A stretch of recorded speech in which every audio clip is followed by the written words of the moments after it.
रेणू आपल्या संपूर्ण जगाचा एक अदृश्य पाया. पण कधी विचार केलाय की ज्या गोष्टी आपण डोळ्यांनी पाहूच शकत नाही त्यांचा 3D आकार शास्त्रज्ञ इतक्या अचूकपणे ओळखत तरी कसा? आज आपण हेच वैज्ञानिक रहस्य उलगडणार आहोत. चला सुरुवात करूया. एक साधं उदाहरण घेऊया. मिथेन म्हणजे CH4, एक कार्बन आणि 4 हायड्रोजन. हे तर सोपं आहे. पण खरी गंमत इथे सुरू होते. हे सगळे अणू एका सरळ रेषेत किंवा सपाट आकारात का नसतात? ते एका विशिष्ट त्रिमितीय आकारात, ज्याला टेट्राहेड्रॉन म्हणतात, त्याच आकारात का जुळतात? हेच ते कोडं आहे जे आपल्याला सोडवायचं आहे. या रहस्याची पहिली किल्ली एका संकल्पनेत दडलेली आहे. तिचं नाव आहे हायब्रिडायझेशन. या पहिल्या सुगाव्याच्या मदतीने आपण रेणूंच्या आकाराचं कुलूप उघडायला सुरुवात करूया. तर मग हे हायब्रिडायझेशन म्हणजे नेमकं आहे तरी काय? अगदी सोप्या भाषेत सांगायचं तर जसा आपण दोन वेगवेगळे रंग एकत्र मिसळून एक नवीनच रंग तयार करतो, तसंच अणू आपले वेगवेगळे ऑर्बिटल्स एकत्र मिसळतात आणि त्यातून नवीन एकसारखे हायब्रिड ऑर्बिटल्स तयार होतात. ही फक्त ऑर्बिटल्सच्या मिक्सिंगची एक प्रक्रिया आहे, बस.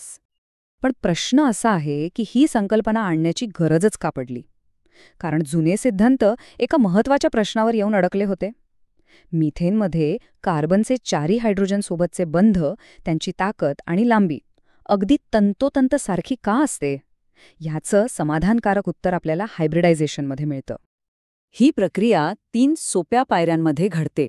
पहिली, इलेक्ट्रॉन थोडी ऊर्जा मिळवून पुढच्या मोकळ्या ऑर्बिटलमध्ये उडी मारतो. दुसरी, हे वेगवेगळे ऑर्बिटल्स एकत्र मिसळले जातात. आणि तिसरी, जी सर्वात महत्त्वाची पायरी आहे, हे जे नवीन हायब्रिड ऑर्बिटल्स तयार होतात ना, ते जणू काही कट्टर वैरी असतात.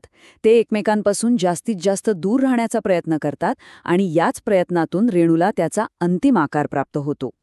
चला तर मग बघूया की या प्रक्रियेतून नेमके कोणकोणते सुंदर आणि परिपूर्ण आकार तयार होतात. इथे एक सरळ आणि सोपा हिशोब दिसतोय. तुम्ही किती ऑर्बिटल्स मिसळता यावरच रेणूचा अंतिम आकार ठरतो. समजा 2 ऑर्बिटल्स मिसळले तर आकार सरळ रेषीय मिळतो. आणि जर 4 ऑर्बिटल्स मिसळले, म्हणजे 1 S आणि 3 P, तर काय मिळेल? बरोबर, टेट्राहेड्रल आकार, अगदी आपल्या मिथेनसारखा. तर मग प्रकरण एकदम सोपं आहे नाही का? जिथे sp3 हायब्रिडायझेशन दिसलं तिथे आकार टेट्राहेड्रल असणारच. बरोबर. पण थांबा, गोष्ट खरंच इतकी सोपी आहे का? आणि इथेच आपल्या सरळ सोप्या कहाणीत एक जबरदस्त ट्विस्ट येतो. कारण हायब्रिडायझेशनचा सिद्धांत सगळं काही स्पष्ट करू शकत नाही.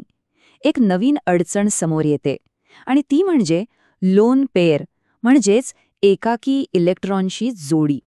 हे कोडं समजून घेण्यासाठी मिथेन आणि पाण्याची तुलना करूया. आश्चर्याची गोष्ट म्हणजे दोन्ही रेणूंमध्ये मध्यवर्ती अणूचं हायब्रिडायझेशन sp3च आहे. मग नियमाप्रमाणे दोघांचाही आकार टेट्राहेड्रल असायला हवा, बरोबर? पण नाही. मिथेनचा आकार तर टेट्राहेड्रल आहे, पण पाण्याचा आकार मात्र वाकडा, म्हणजे बेंट आहे. असं कसं होऊ शकतं? हाच तो लाख मोलाचा प्रश्न आहे. एकच हायब्रिडायझेशन, पण तरीही आकार पूर्णपणे वेगळे. याचा सरळ अर्थ असा होतो की आपल्या कहाणीत अजून कुणाची तरी एंट्री बाकी आहे. आणि या मोठ्या समस्येचं उत्तर देण्यासाठी येतो आपला दुसरा सुगावा, VSEPR सिद्धांत. आता हे नाव ऐकून घाबरू नका. यामागची कल्पना अगदीच सोपी आणि मजेशीर आहे. VSEPR सिद्धांताचा फक्त एकच साधा नियम आहे. इलेक्ट्रॉन जोड्या एकमेकांचा प्रचंड तिरस्कार करतात. मग त्या बंधातल्या असोत किंवा एकट्या असोत. कट्टर वैऱ्यांसारख्या त्या एकमेकांपासून शक्य तितकं दूर पळतात. आणि त्यांच्या याच भांडणामुळे किंवा प्रतिकर्षणामुळे रेणूला त्याचा अंतिम आकार मिळतो. पण या भांडणामध्ये सुद्धा एक क्रम आहे.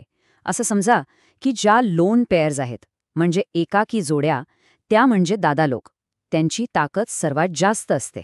आणि बॉन्ड पेअर्स म्हणजे बंधातल्या जोड्या, त्या म्हणजे सामान्य माणसं. त्यामुळे 2 दादालोकांमधलं भांडण म्हणजेच 2 लोन पेअर्समधलं प्रतिकर्षण सर्वात जास्त असतं. आणि म्हणूनच लोन पेअर्स इतरांना सगळ्यात जास्त जोराने दूर ढकलतात.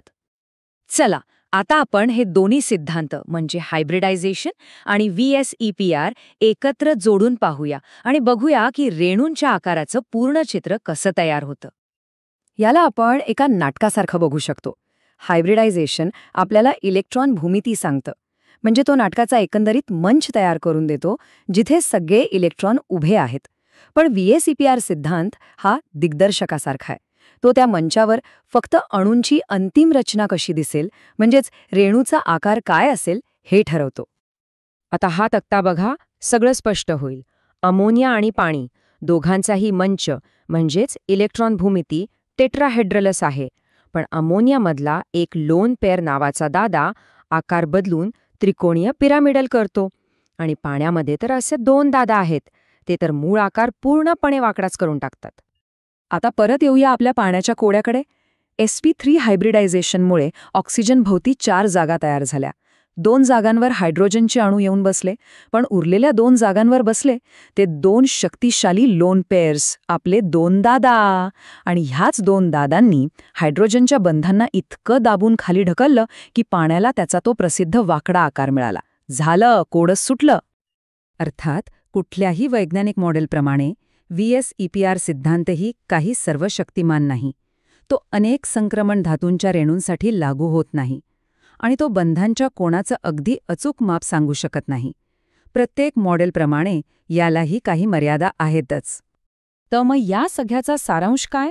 हायब्रिडायझेशन आपल्याला कच्चा नकाशा देतं आणि VSEPR त्या नकाशात रंग भरून अंतिम चित्र तयार करतं. या दोन्ही संकल्पनांना एकत्र वापरूनच आपण रेणूंच्या त्या अदृश्य पण अत्यंत महत्त्वाच्या वास्तुकलेचा अंदाज लावू शकतो. आणि जाता जाता एक विचार मनात येतो. जर काही साधे वैज्ञानिक नियम आपल्याला रेणूंच्या अदृश्य जगाची सफर घडवू शकतात, तर विचार करा, आपल्या आजूबाजूला अजून असे कितीतरी अदृश्य नमुने आणि नियम दडलेले असतील, जे दररोज दरक्षणी आपल्या जगाला आकार देत आहेत.